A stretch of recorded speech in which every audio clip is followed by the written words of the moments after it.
In this video, we're going to be exploring the new details and new behind the scene pictures we have on the upcoming Mortal Kombat 2021 film.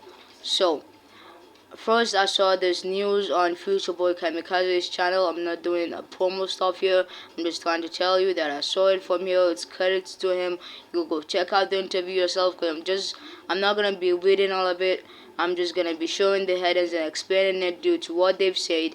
And yeah, this is the thumbnail of the video. So without getting off topic and getting straight into the info, let's get started. So Collider News actually went to the filming set of Mortal Kombat 2021 back in 2019 in South Australia, Adelaide. Now, maybe they didn't allow them to actually release this till after the trailer is out. So this is a behind the scene picture with Sam McCoy, the director, and Sub-Zero. Now I love the Sub-Zero look, I love the dark armor, and I love how Sam McCoy, it's really nothing, it's just Sam McCoy is a first timer and is doing really good with what we've seen, and he's instructing somebody from the cast, from the crew. So here is actually Liu Kang, where he fights Cabal, and I'm estimating that I reckon that he's gonna deliver a lot of kicks on Cabal's face due to the rehearsal picture video he released back in 2019. He's gonna maybe be doing the swipe kick and the bicycle kick in this fight. So I love the fire effects back there, and the costume, I wish that they could change it a little bit, but I still love it. Although it looks like it's real, it's still great. So here's another picture from the Scorpion vs Sub-Zero fight, which I don't know if it's the final fight or if it's in the middle of the film. So those are just all the behind the scene pictures we have. If you go check them, if you find anything, you could tell me in the comments below. So it's really nothing there. I'm just clarified that it's from Future Boy, and Collider actually provided this and some other things. They actually did an interview with every single cast and crew member of this film, with Joe Taslim, Torgana, Ludeline, Max Rank, and every of them. So I'm just gonna be getting into those details now. Not gonna read them, just show the headings and gonna say what I've understand from what I've read from the interview. You could go check it out if you want to read it by yourself. So they've released a lot of details I'm gonna be getting into now. So starting off, we have the fact that Kano, they're gonna be explaining Kano. So as for Kano, that rough and tumble Aussie assassin with a red eye, pathetic and Persian for alien hearts. Lawson did make sure his portrayal pushed boundaries and gave the fans the kind of verbal rousing chaos they expect.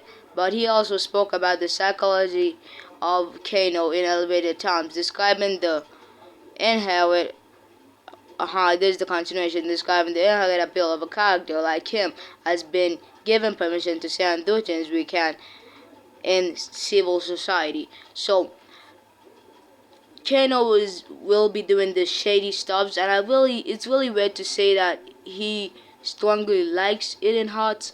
Maybe that heart he ripped out from Reptile's heart chest is gonna eat it, some parts of it.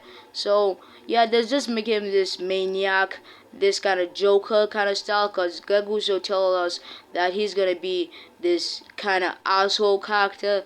Oh, I shouldn't have pronounced that, but sorry guys. So we might see a different but familiar version of Sub-Zero.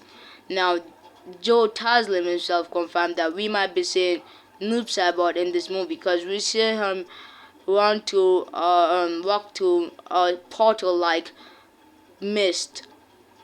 Now, if you see that he didn't change his outfit, I think that's why they make it more dark, so that he doesn't have to change his outfit. Because if it's really based on realism, a villain can't just remove his outfit because he's being resurrected.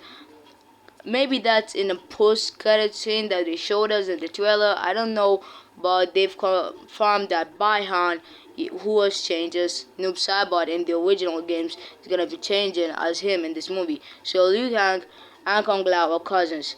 So this is just a way to make them more united. So they actually meant it that they're cousins of the same blood, of the same family. We've seen them being best friends, but we've never seen them being cousins. So there's gonna be more interaction between the two of them, and yeah, it's not a bad idea really. We know that this is from a different timeline. They're resetting everything, and to me it's great that it's an original idea and it works great with what they're planning. Really, it's not bad that they're cousins, but till I see how they actually do it. So Max Rank originally auditioned for Liu Kang. Max Rank is the person playing Kung Lao. Now I don't see him actually working out as Liu Kang.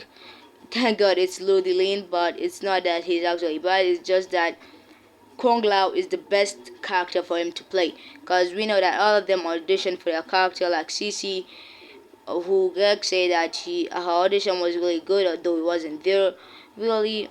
So that's just it. It's going to have the best fight scenes that ever been on film.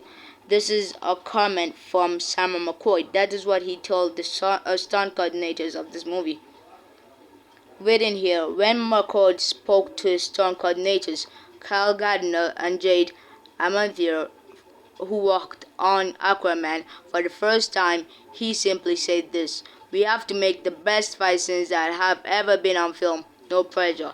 Now I know that they're kind of mixing this kind of fight techniques like Muay Thai, Taekwondo, Kung Fu, and almost every actor or actress on this movie has experience on this kind of martial arts experience, and it's really great to see that they're doing the best fight scenes to ever be in a movie. So everyone wants a franchise. After this, if this movie if this movie is successful, because Gregor said that everybody wants this movie to be successful, so after it, they could follow up with a franchise, even saying that this movie will serve as Avengers kind of Iron Man, because that's their first MCU movie, Iron Man. That it sets up a whole different movies that come to the extent of Avengers Endgame. So the timeline is unrelated to the video game timeline. We've known that the timeline from the games are different from the timelines in the movies, and I like the idea that they're starting everything fresh, just like how the timeline of Mortal Kombat Armageddon is setting up the new kids cartoon. You should go and watch a video about that. So that's just it with the fight scenes, and I really like that they filmed the best fight scenes. And we already knew that the timelines and the same thing with people saying that it's actually at the end of MK11. This movie is the sequel of MK11, so you're wrong if you say that. So that's what Gardner said. So Liu Kang actually have time warp powers. During the filming of a shot involving Lin running through a location, Gardner explains that they needed to film it twice. Once involving Liu running by himself, and once involving his enemies running after him. Now, though Lin is not in that shot, I don't know why they include S in those enemies. Maybe it's a couple of people running after him. Now, I'm going to be explaining this. And the reason, because the filmmakers are showing that Liu Kang doesn't move like a normal person, and when they blend these two shots together in a special way, it will reveal that Liu Kang's abilities to move faster through the time and space. So he has quantum powers. Now, time and space just means that this kind of bending of time and the actual time itself. As we've seen in Mortal Kombat Legends, he dodged a bullet. Liu Kang actually dodged a bullet. So they're actually saying because of his experience in martial arts, he can move not only like a normal person but in a special way. And with these two scenes, they can actually get that right, because some scenes are filmed like 5 times to just make it look perfect. So Rain is cut out of in the early stages of this film. If you didn't know, I already knew this. Just don't want to spoil it for anyone.